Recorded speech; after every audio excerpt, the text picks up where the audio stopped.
Welcome back नाजरीन। जी मियाँ साहब। जी, मैं कमर साहब की बात से इत्तेफाक करता हूँ। जैसे कि आपने पूछा था, मुझे याद आया कि मुशर्रफ साहब के दौर में एक ट्रेड सर्टिफिकेट का इजरा हुआ था जी जी और बहैसियत प्रेसिडेंट ऑटो पार्ट्स मार्केट मैंने, मेरे ख्याल में वो 100 का पेपर की एक बुक थी, वो दर्जनों बुकें मैंने खुद फिल करके जमा करवाई थी। बात यह है कि ताजर टैक्स देना चाहता है, एफटीआर लेना नहीं चाहता। ये कमर साहब भी मेरी बात से इत्तेफाक कर गए हैं। अब मेरे साथ जो बात कर रहे हैं, ये कॉर्पोरेट सेक्टर की बात कर रहे हैं, मैं नुमाइंदगी कर रहा हूँ स्मॉल ट्रेडर्स की। जी जी स्मॉल ट्रेडर्स में जितना पोटेंशियल है टैक्स देने का, क्या एफपीआर ने कभी उसका फायदा उठाने की कोशिश की है? एक फैक्ट्री वाले को घर पे बैठा होता है, वो अभी फैक्ट्री उसकी चली भी नहीं सुबह, तो महकमा उसको रेड करता है, उसके लैपटॉप भी उठा लेता है, उसकी फैक्ट्री को भी क्लोज कर देता है। उसका तो मामला होगा कि उसने टैक्स चोरी किया होगा। जो एक दे ही नहीं रहा, क्या उसको अपने नेट में लाने की कोशिश की है? पिछले 5 साल में आपने बैंकों के ऊपर भी होल्डिंग टैक्स लगा के 50,000 के ऊपर बैंकों का सत्यानाश कर दिया है। आज आप 5 लाख का चेक बैंक में लेके चले जाए, आपको बिठा देते हैं कि कोई दूसरा बंदा जमा करवाने आएगा तो हम कैश देंगे, उनके पास कैश नहीं है। बैंकिंग सेक्टर तबाह हो गया है। क्या इस प्रैक्टिस में कोई नया टैक्स ऐसी तलाश किया है? ये मैंने इनकम टैक्स कमिश्नर को भी सवाल किया था। मैं चैलेंज करता हूं आपके प्रोग्राम के हवाले से, मुझे एक टैक्स ऐसी बता दें जो इस प्रैक्टिस से हुआ हो। हाँ, ये जिस तरह बात हम आ रहे हैं ना, कि आपने जिस तरह कहा है कि मार्केटों के सदूर हम तामन करने के लिए तैयार हैं। हम दलाल नहीं हैं, हम ब्रोकर नहीं हैं, हम मुखबर नहीं हैं।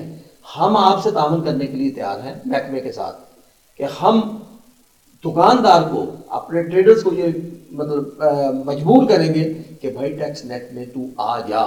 लेकिन चूंकि एटमॉस्फेयर इस तरह का बना हुआ है, जो टैक्स नेट में आ गया है वो पछता रहा है, यार मैं क्यों आया। जो नहीं है वो पहुंच कर रहा है, जो आ गया वो फंस गया।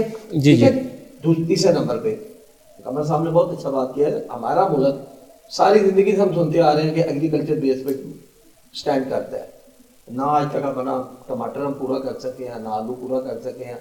आलू बेचारा सड़कों पे रुल रहा होता है, ना भिंडी। मियाँ साहब वो तो ना, देखो हमने पहले इंडस्ट्रियल बनने की कोशिश की, फिर उसके बाद एग्रीकल्चर बनने की कोशिश की। आज तक इसी मुल्क में जितना माइंड है, जी जी एसएमई की तरफ तवज्जो दी जाए, छोटी स्मॉल मीडियम इंडस्ट्री लगाई जाए, जी जी उसमें लोगों को रोजगार भी मिलेगा। और ये पिछले 2-4 साल से मैं देख रहा हूँ, मैं बहुत जगहों पर बहुत फोरमों में ये कह चुका हूँ कि ये सीपैक हमारे लिए बहुत बड़ा बताया गया जी, हमें मनसलबा आ गया जी, हमें ये हो जाए वो। मेरे तहफ़्फ़ुज़ात ये हैं कि सीपैक के ज़रिए क्या मेरे मुल्क को ट्रेडिंग कंट्री में नहीं बनाया जा रहा? मेरे मुल्क का जो सनतकार है, मेरे मुल्क का जो मजदूर है, मेरे मुल्क का जो वो आदमी जिसका जो इनोवेशन चाहता है, उसको सलब तो नहीं किया जा रहा। क्योंकि ये चीज़ मैं बड़ा खुश होता हूँ, चाइना में जाता हूँ, कंटेनर लेके आता हूँ, 15 की आती है, 20 की बिकी जाती है, 3 रुपये मिल गए। नहीं, इसका मुझे सिर्फ अकेले को फायदा हो रहा है। जो छोटी इंडस्ट्री लगने से 10, 20, 30 खानदान पलने हैं, उसका कोई नहीं सोच रहा। और अफसोस है किसी गवर्नमेंट ने इस बारे में नहीं सोचा। मैं क्योंकि पिछले तकरीबन 40 साल से ऑटो मार्केट से मुंसलिक हूँ, मैंने बहुत से वो मैन्युफैक्चर देखे हैं जो 40 साल पहले बहुत खुशहाल थे, आज बेचारे खत्म हो गए हैं। एनर्जी क्राइसिस ले लें, टैक्सों की भरमार कह लें, महकमे के नारवा रवैया कह लें, जो भी सारी चीज़ें, और हुकूमत की अदम तवज्जोही, उसकी वजह से बेचारे हम बड़े खुश हैं। मार्केटों में चले जाए, चाइना की आइटम भरी पड़ी है, भरी पड़ी है। सही है मामून साहब, मियाँ साहब ने बड़ी तवज्जो कराई मसले की तरफ। भी कोई हम लोगों को नेट में लाने के लिए कोशिश तो कर सकते हैं, लेकिन हम दलाल या वो दूसरे वो एजेंट नहीं बन सकते। बहुत बड़ी बात है, क्योंकि एतमाद नहीं है उनको पर। लेकिन उसका तजर्बा हुकूमत आज 85% विद होल्डिंग के जरिए कर रही है। क्या विद होल्डिंग एजेंट्स हैं जो वो महफूज है महकमे की? सर मैं सॉरी जी सर एक चीज बोलते हैं, आपने बोला महफूज है, एक दिन आपकी रिटर्न लेट हो जाए जी जी तो आपकी पकड़ आ जाती है उस बंदे की जो जमा करवा रहे हैं। जी जी सेल टैक्स जी सर बात ये है कि मियाँ साहब ने ना बड़े सख्त अल्फाज इस्तेमाल कर दिए हैं। वो सच तो कड़वा होता है ना। मैं उसी तरफ पे जा जी जी ये जो लफ्ज़ है ना दलाल और ब्रोकर, और मैं सर आपको ना, मैं और कोई बात नहीं करूंगा, मुझे जो याद आ रहा है ना, मैं उस तरफ लेके जा रहा हूँ बात। क्योंकि महकमे की जो कुंडी में मैं उसमें कुंडी में फंस जाता है टैक्स हाँ, पेयर, वो बात वो बिल्कुल बार ठीक बार है। इसीलिए उसी को निचोड़ा वो जाता बात है ना, बिल्कुल ठीक है। उसके जो लिए जिम्मेदार बन जाता है उसी को फंसा लेते हैं वो। मसला ये है सर, उसके लिए सबसे पहले तो जो पहले बात हमने की कि एफबीआर की रिफॉर्मेशन बड़ी जरूरी है, मगर मैं आपको एक एग्जांपल देता हूँ, इंटरनेशनल एग्जांपल देता हूँ। जी जी।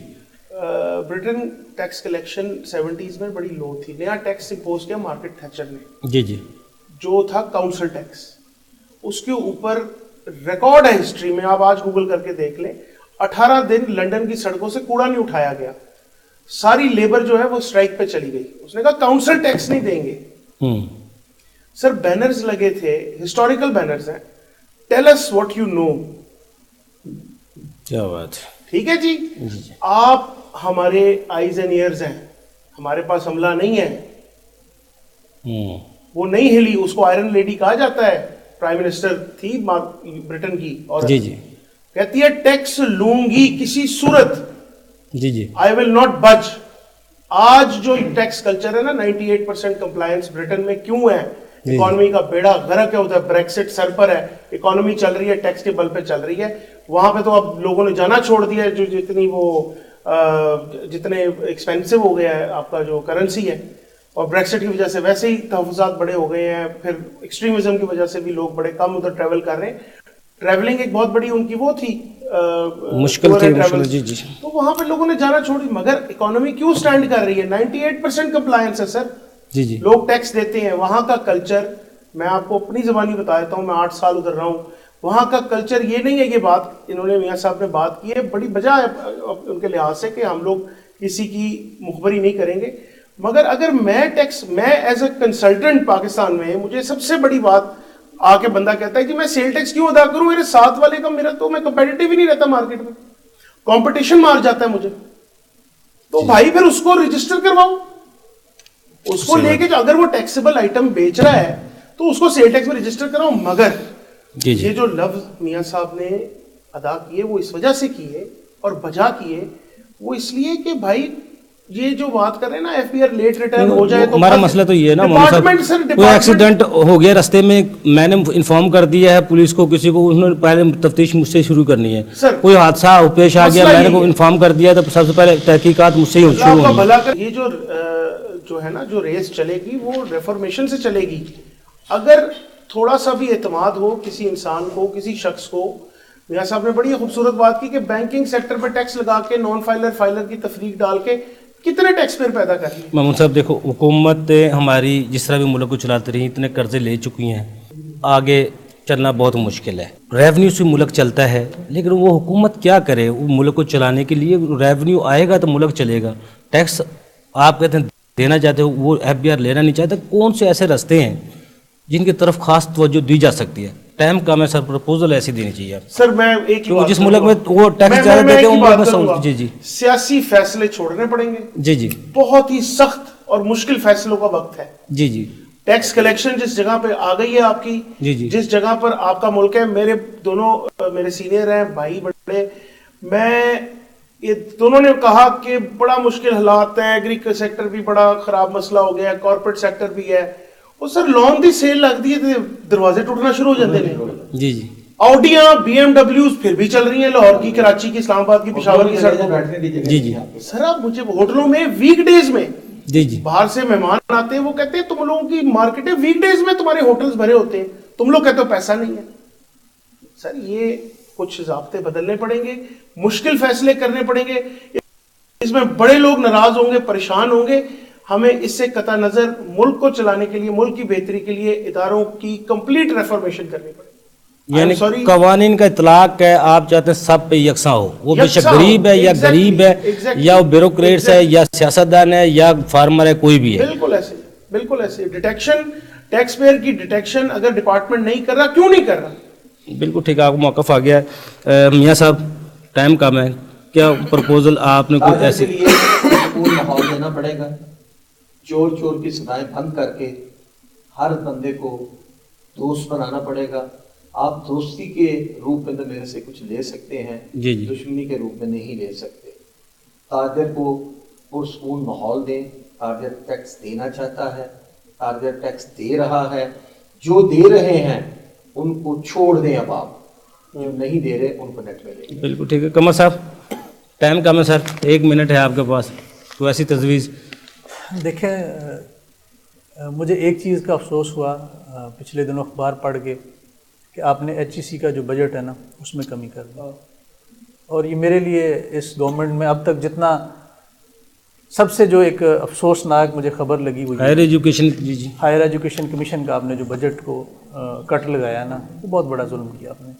देखें, जब तक आपके पास प्रोफेशनल्स नहीं होंगे, बल्कि मेरा तो ख़्याल ये है कि हमें इस प्रोफेशनलिज्म को जो टेक्निकल ट्रेनिंग है वो बिल्कुल मिडल लेवल तक ले जानी चाहिए।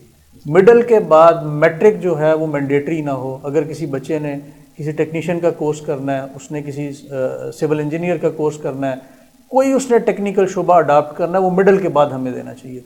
और गवर्नमेंट को चाहिए कि जिस तरह स्कूल उन्होंने जगह जगह गवर्नमेंट के स्कूल्स हैं, उनमें चाहे इवनिंग में, चाहे उसमें वीकली बेस पे हफ्ते में 3 दिन करके वो टेक्निकल ट्रेनिंग लोगों को देना शुरू करें। हमारे पास प्रोफेशनल्स की शदीद कमी है। हम बाहर भी जो लेबर बेचते हैं वो भी अनस्किल्ड होती है। ये लोग अगर काम सीख के जाएंगे तो ये आपको बेहतर रेवेन्यू, कल इस मुल्क के लिए बेहतर रेमिटेंस लेके आएंगे।